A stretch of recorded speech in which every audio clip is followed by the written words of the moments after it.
Report आई है कि चीनी एक्सपोर्ट पर जबरदस्त तरीके से डेंट लगा है। यानी कि उन्होंने एक desperate last ditch economic strategy उन्होंने निकाल दी कि जो ये ट्रंप की जो सुनामी है उससे कैसे बचे। डोनाल्ड ट्रंप व्हाइट हाउस में आने वाले हैं एंड उनका एक हॉकिश स्टैंस दिखता है चाइना के खिलाफ।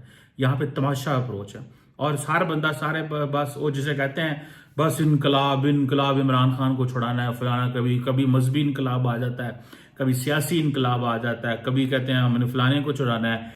13% की रफ्तार से वो बढ़ रहे थे, लेकिन पिछले महीने उसमें जबरदस्त ब्रेक लगा है। उसके ग्रोथ की रफ्तार 50% गिरी है। जी हां, सीधा आधी हो गई है ग्रोथ। और अगर इंडिया जो है उसको अमेरिकन स्नब कर रहे हैं अदानी के केस में, तो इंडिया ने कहा कि ठीक है हमारे पास तो देखें ये एविडेंस भी आ गई, हम एलॉन मस्क को पकड़ लेते हैं और एलॉन मस्क की सारी बिजनेस को हम कंट्रोवर्शियल कर देते हैं। मईशत एक्चुअली साउंड फिगर्स के ऊपर बेस करती तो मियां साहब के जाने से कोई फर्क नहीं पड़ता।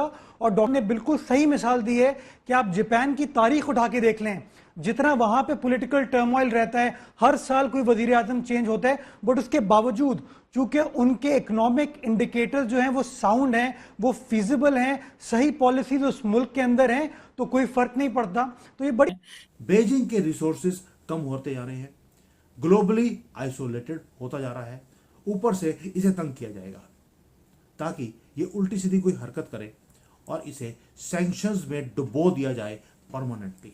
दुनिया के 100 मुल्कों में ये कवरेज दे रहे हैं और टेरिटरीज में कवरेज दे रहे हैं, मोबाइल ब्रॉडबैंड दे रहे हैं। यानी कि अगर आपको चीन को तोड़ना है तो अर्थव्यवस्था को तोड़ना है, और अर्थव्यवस्था को तोड़ना है तो आपको उसके जो एक्सपोर्ट हैं उन पर वार करना होगा। इन्होंने कहा है, एक एनबीसी को दिए, एक एबीसी को 2-3 इंटरव्यू बैक टू बैक दिए हैं और हर इंटरव्यू में एक पूरा मैंने कहा ना एक हाइपरसोनिक या सुपरसोनिक मिसाइल दागा है, ये इंटरकॉन्टिनेंटल बैलिस्टिक मिसाइल दाग दी है। नमस्कार दोस्तों, मोदी जी ने अपनी पॉलिसी से चीन की जो इकोनॉमी है या उसका जो एक्सपोर्ट्स हैं उसको आधा कर दिया है। लगभग चीन को आधा कर दिया है भारत की पॉलिसीज ने। चीन के एक्सपोर्ट बहुत तेजी से नीचे जा रहे हैं, चीन में से कंपनियां भाग रही हैं और भारत में आ रही हैं, और यही सब देख के पाकिस्तानी पूरी तरह से शॉक्ड है। इस वीडियो में हम इसी सारे सब्जेक्ट पे पाकिस्तानी मीडिया का रिएक्शन देखेंगे। पिछले कुछ समय से चीन को लेके भारत में काफी विवाद चल रहा था, चीन के साथ हमारा सीमा विवाद था। अभी चीन पीछे भी हटा है और ये पहली बार हुआ है कि जब किसी देश को लेके चीन पीछे हटा है, वरना आज तक किसी भी देश को लेकर चीन पीछे नहीं हटा था। कहीं पर भी चीन के अपने सभी पड़ोसी देशों के साथ सीमा विवाद चल रहे हैं और कहीं पर भी ये पीछे नहीं हटा है। भारत पहला देश है और अब जाके मोदी गवर्नमेंट में ये हो पाया है इस देश में कि चीन को पीछे हटना पड़ा है। आप इस सब के बारे में क्या सोचते हैं? कि आप मानते हैं कि वाकई मोदी जी की जो पॉलिसी से बहुत ज्यादा प्रभावी है? आपके जो भी कमेंट हो कमेंट बॉक्स में जरूर लिखिए, आपकी कमेंट बहुत इंपॉर्टेंट है। वीडियो अच्छा लगे तो लाइक करें, शेयर करें, चैनल को सब्सक्राइब करना ना भूले, बेल का आइकन प्रेस कर दे लेटेस्ट नोटिफिकेशन के लिए। आइए आगे बढ़ते हैं इस वीडियो में। यहाँ पे तमाशा अप्रोच है और सारा बंदा सारे बस वो जिसे कहते हैं बस इनकलाब इनकलाब इमरान खान को छुड़ाना है फलाना। कभी कभी मजहबी इनकलाब आ जाता है, कभी सियासी इनकलाब आ जाता है, कभी कहते हैं हमने फलाने को छुड़ाना है।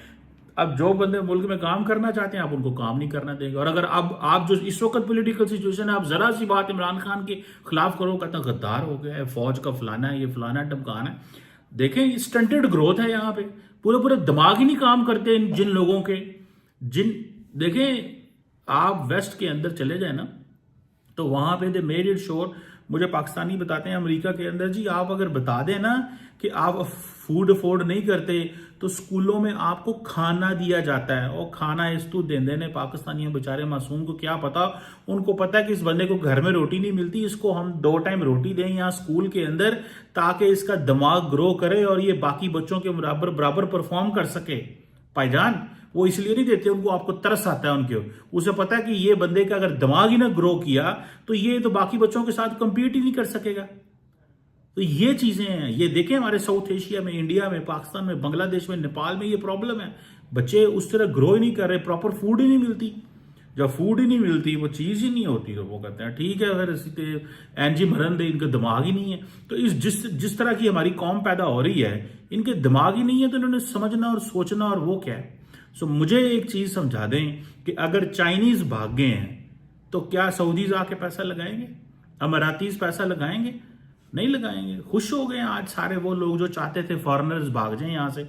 इमरान खान साहब को खुश होना चाहिए, मौजूदा हुकूमत को खुश होना चाहिए। पहले जाते हैं चाइनीज सदर के पांव गोडे पकड़ते हैं, सर जी पाकिस्तान में आए, वो 10-20 कंपनियां बेचते हैं, वो यहाँ पे पैसे लगाते हैं, फिर हम उनके साथ वो ट्रीटमेंट करते हैं, वो भागते हैं कानों को हाथ लगा के, फिर हम कहते हैं जी सॉरी हम एक मिनिस्टर साहब को आपके साथ लगा देते हैं, मिनिस्टर आपका केयर करेगा। मिनिस्टर फिर फोन करता है उस अदारे को, इसका ख्याल करें। अब मिनिस्टर किस किस कंपनी को ये मैनेज करता रहेगा, जब ब्रोक्रेसी जो बीच में बैठी हुई है वो गिफ्ट लेना चाहती है, ब्रोक्रेसी गिफ्ट लेना चाहती है ना, तो ब्रोक्रेसी का तो दिल करता है कि यार हमें दो, हमें कुछ दो, ठीक है। तो ये चीज है कि वो इंडिया के अंदर ये चीजें नहीं चलती।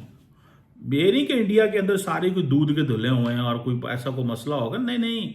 द क्वेश्चन इज कि इंडियंस वो समझते हैं, वो कारोबारी माइंडसेट के लोग हैं ना, उन्होंने आप देख लें गुजरात का एक पूरे का पूरा एटमॉस्फेयर ही चेंज कर दिया है इस हवाले से।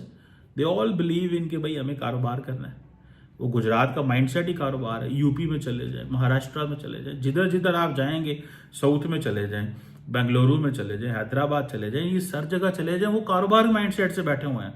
हम लोग कहते हैं मछली पकड़ लो, मछली में 10-15 लोग उस मछली को खा लो एंड देन फिर जो है ना अय्याशी हो जाए, और बाकी जो लोग हैं वो अवाम जहन्नम में जाए, क्योंकि अवाम की तो जरूरत ही नहीं है। अवाम खुद अपने रोजगार पैदा करे भाई, उस फैक्ट्रियों को चलने दो। You can all do this with nationalism. I आपके फिर at the end of the day when you have that sense of nationalism within yourself, तो फिर ये एक चीज तो आती है ना, अगर आपके पास नेशनलिज्म ही नहीं है, कौमियत नहीं है, वतन की वो नहीं है, मोहब्बत नहीं है, कौम की वो चीज आपके साथ नहीं है, तो फिर आपने क्या करना है और क्या नहीं करना है भैया। So forget all these things, इन चीजों को भूल जाएं, ठीक है, इन चीजों को भूल जाएं कि ऐसे कारोबारी लोग यहाँ पे रह सकते हैं। यहाँ पे कारोबारी लोग नहीं रह सकते, क्यों कि हम उनके साथ ये चाइनीज भगा रहे हैं ना आप, बिकॉज उनको बिजली नहीं देते, बिकॉज उनको स्टील की क्वालिटी बुरी है यहाँ पे, तो वो पूरी दुनिया के साथ कारोबार करते हैं। पाकिस्तान के साथ क्यों नहीं कारोबार करते यार? क्यों चाइनीज पाकिस्तान के साथ कारोबार नहीं करना पसंद करते? क्यों यहाँ पे तंग है वो? क्यों यहाँ पे तंग है? क्यों वो थ्रेटन कर रहे हैं कि हमने छोड़ के चले जाना? Why are they threatening Pakistan के वी विल लीव? हम हुकूमत जाके वहां तरले करती है, वहां की हुकूमत चंद कारोबारी लोगों कहते हैं जाओ पाकिस्तान देख के आओ, बड़े अच्छे ताल्लुकात हैं, वो आते हैं, वो इधर जाके देखते हैं, वो कहते हो इधर तो दुनिया ही पुठी है। सो हमारे अंदर हमें पूरे का पूरा, हमारे पंजाबी में कहते हैं आवे का आवा ही बिगड़ा होना, ये पाया ना, आवे का आवा ही बिगड़ा हुआ है यहाँ पे चीज़ों को ठीक करना, नॉर्मलाइज करना, बेहतर करना, ये बड़ा मुश्किल काम है। सो यही वजह है कि अब हम जो है वी आर वेटिंग, हम इंतज़ार कर रहे हैं कि कब इस मुल्क की वो जिसे कहते हैं ना एक प्रॉपर बैंकरप्ट हो जाए। हर बंदा इंतज़ार कर रहा है, लोग इस चीज़ में प्रॉपरली इंतज़ार कर रहे हैं। हालांकि इस मुल्क से ही पैसे कमाते हैं, यहीं से सारा कुछ करते हैं, यहीं से खाते हैं, यहीं से पीते हैं, इसी का नाम इस्तेमाल करते हैं और कहते हैं करप्ट हो जाए, बैंकरप्ट हो जाए, जैसे तैसे बैंकरप्ट हो जाए, ठीक है, जैसे तैसे इसको बैंकरप्ट कर दें। जितना ज़्यादा इसको बैंकरप्ट करेंगे, जितना ज़्यादा ये तबाही की तरफ जाएगा। अपने बच्चों को, I was talking to a friend of mine in Lahore, who's a businessman, वो कह रहा है यकीन करके मैंने पाकिस्तान का जो ब्यूरोक्रेट है ना, सुबह दोपहर शाम ये सोच रहा है कि मैं कैसे पैसा बाहर भेजूं, कैसे पैसा बाहर भेजूं, कितना पैसा बाहर भेजूं, किस अंदाज से भेजूं। अपनी तनख्वाहें 3-3 लाख हैं, 2-2, 3-3 बच्चे उनके इंग्लैंड यूरोप में पढ़ते हैं, अमेरिका में पढ़ते हैं, यूनिवर्सिटियों के अंदर तनख्वाहें उनकी 3-3 लाख, $1,000 तनख्वाह नहीं उनकी, और उधर बच्चों को $5,000 जा रहा है। तो कोई नहीं पूछता, कोई भी नहीं पूछता, बिकॉज सब मिले हुए हैं। कोई भी नहीं ये कह सकता कि आप बताएं ना जनाब कि आप 3 लाख रुपए तनख्वाह ले रहे हैं, आपका बच्चा वहां पे जो आप उसको 25 लाख रुपए महीने का भेज रहे हैं, वो कैसे भेज रहे हैं, जरा हमें बताएं ना, तो पता चल जाएगा कि जी करप्शन हो रही है, धड़ाधड़ माल बना रहे हैं।